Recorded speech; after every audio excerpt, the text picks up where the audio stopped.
acceptable if we see these things continue to move in the direction that they're going in. You see, when it comes to your 401k, when it comes to your child's education, then that's when people start fighting. Well, let's be proactive and not reactive. Let's fight before all hell continues to break loose. And that's why we need people to come out and be out in front, fighting with us. Oh, you're amazing.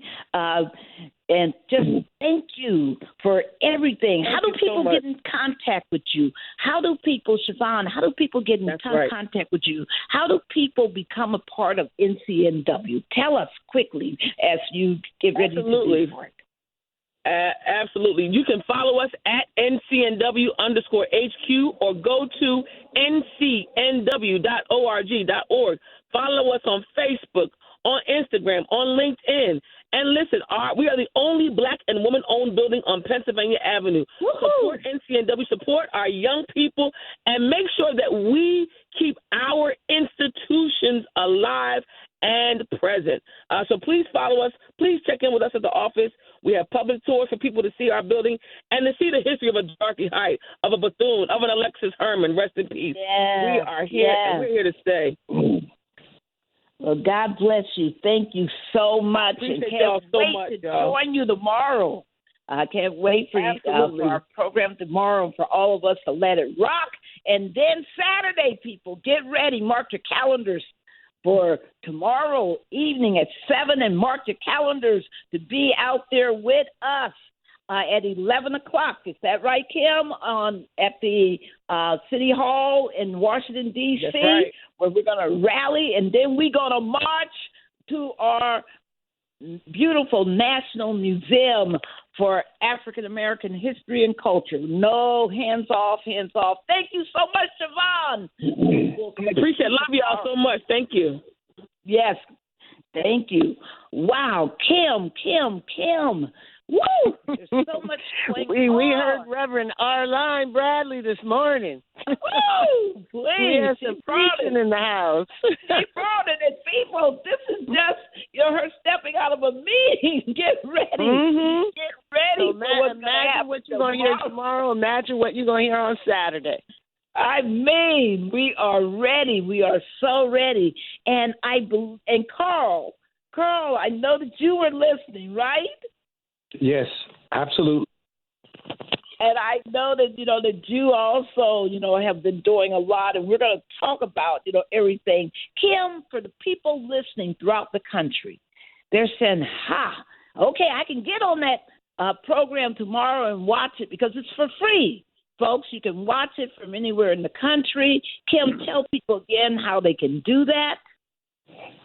Yes. Well, Barbara, they can go on to the freedomtolearn.net website, and there they can find information about how to register for tomorrow's free program. And I'm glad you mentioned that. It's a free program. And let me just say this too, Barbara. What we try to do when we elevate the importance of our history, of our literature, of our stories, is to integrate the conversation about the policies that they're trying to advance on the backs of erasing our history, and also elements of that history, of that artistry that they're trying to eliminate. So we're going to both talk about what's happening, but we're also going to have artists who are bringing to the table the insights of people like Toni Morrison, who told us exactly what was going to happen, or people like Langston Hughes, who said, look, you don't have to tell the Negro about fascism. We have lived fascism. That's what white supremacy is. It is fascism. Don't be confused about the fact that it has something to do with race, because it always does have something to do with race. This is what our intellectuals, our artists have told us. This is our legacy, and we're going to lift it up tomorrow. So we're about come Saturday. And people around the country, they also can do something, right?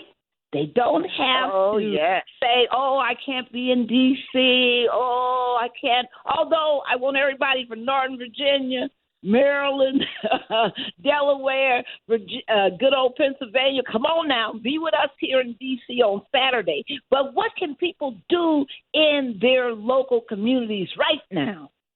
See, that's what we love. We love it when people ask, because we've got 5 ways that people can participate in Hands Off Our History. So the first and easy thing, Barbara, is they can go onto the website and sign the Black History is American History affirmation. You can find that on the website, sign it, tweet it, post it, Facebook it, TikTok it, do everything possible to say, I stand for Black history. Black history is American history.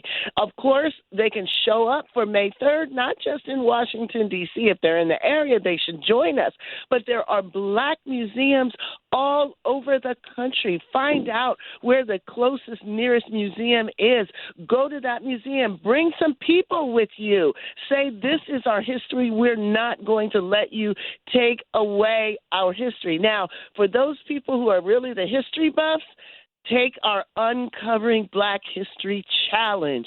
Identify a location in your community where Black history has been made, but perhaps it's been erased, perhaps it's been minimized, perhaps it's been forgotten. Go to that place. Take 30 seconds and say, this is a site of Black history. Let me tell you why this is important, what happened here. It's everywhere. We want to flood the zone, Barbara, with information about Black history. And if you have a young person in your life, have them sign up for a free digital Books Unbanned library card through our partner, Brooklyn Public Library, where you can access all of those books that they're trying to ban. And last and not least, write a letter to the editor. We have templates for you on the website. Let them hear from us. If we mean it, we got to say it, and we've got to intend it and stand up for it. These are 5 ways that you can get involved this week. Daryl, you heard that. Did you hear it? There's so much here going on. One of the things, everybody, the reason why this is so urgent, you're like, didn't we just do Black History Month? Didn't we just do Women's History Month? Yes. But there's something called the Trump administration. And all those people in it, these, white supremacists like Stephen Miller and Steve Bannon and the rest of them, got their issues with, diversity, equity, and inclusion. They've been trying to shut us down through what he calls executive orders. And people, if you're listening, please hear me loud. What he's doing is lawless. It's unlawful. He doesn't have the authority to ban and to rescind civil rights laws that have been enacted by Congress. He doesn't have the right to fire everybody he feels like he can fire. He doesn't have the right to ship people without due process out of this country. He doesn't have any of these rights, folks. So he's overreaching, and he's using the executive orders like you would chew gum. He's not giving it any kind of, I would say the stature that executive orders have had before, and that's why there's not a lot of them issued by presidents normally, because, 1, they're not trying to usurp the power of Congress, and 2, they know that an executive order has to be carefully thought out and done where it benefits the people. So we have these bad executive orders. Kim, quickly tell people about the executive order on the Smithsonian that has everyone at arms, and that we know can negatively affect the National Museum for African American History and Culture, as it has been singled out in this executive order. Kim? Yes, ma'am. So, Barbara, look, this is Trump doing exactly what he said he was going to do. He said that it was going to be a dictatorship. He said that he was going to basically take over the government. So it is not surprising that he's trying to do it. The only surprise, clearly, is the fact that the resistance is in so much disarray. The only surprise is that the voices of opposition aren't already in the streets. The only surprise is that many of these things that he's taken away are things that were the crown jewels of the latter part of the 20th century. We completely remade the deal between American citizens and its government. We strengthened the federal government's role in protecting our citizenship and our belonging. We created laws that not only created and guaranteed civil rights like the right to vote and the right to non-discrimination in public accommodations and in housing and in employment, but we also created Medicaid. We also created the Great Society. These are the legacies of ordinary people who said, we're not going to take this anymore. Well, this is precisely the legacy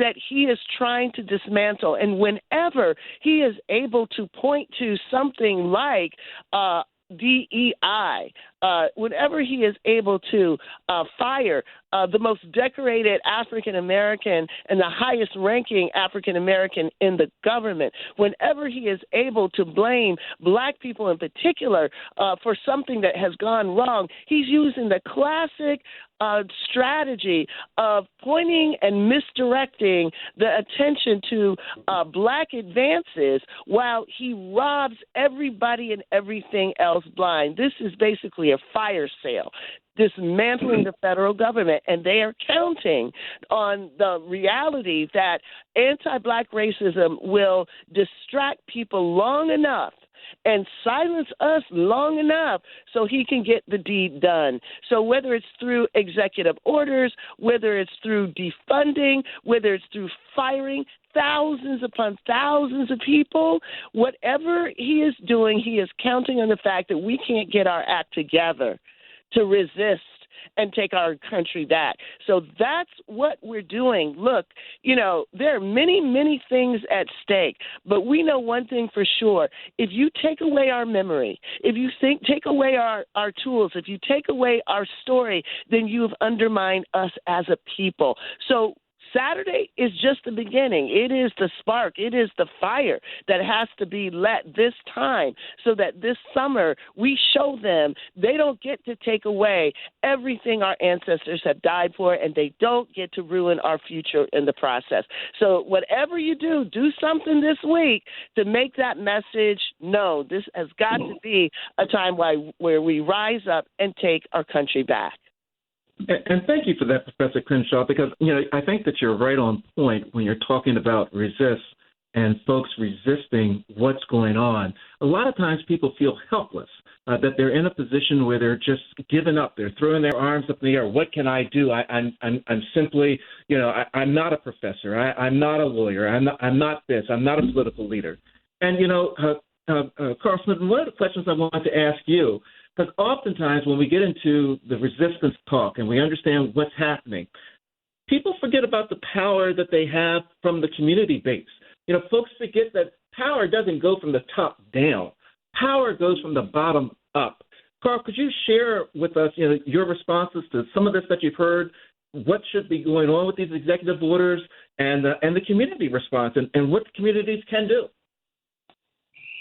Well, first, Daryl and Barbara, again, thank you for the work that you do on a daily basis to empower and improve our community. And I'm just so pleased to be on with these two sisters who just are phenomenal. The Reverend made the point, which was an excellent point. If you allow people to take away your history, children's future will be destroyed. And that's, in a nutshell, what it is. But again, being someone who's very mindful of history, I have to keep reminding people it's not the first time we've been here before. And we have always responded. Each generation has a responsibility to respond to the challenges of their day. It was ordinary people that kicked off the Civil Rights Movement in 1955 when Rosa Parks refused to give up her seat and black people stood up for the first time. It was black people all over the country who made it possible for a woman named Angela Davis not to wind up in the gas chamber. That didn't happen by coincidence or happenstance or accident. It was people getting fired up. The same was true when Dr. King's birthday became a national holiday. or Nelson Mandela walked out of a prison into the presidency of South Africa.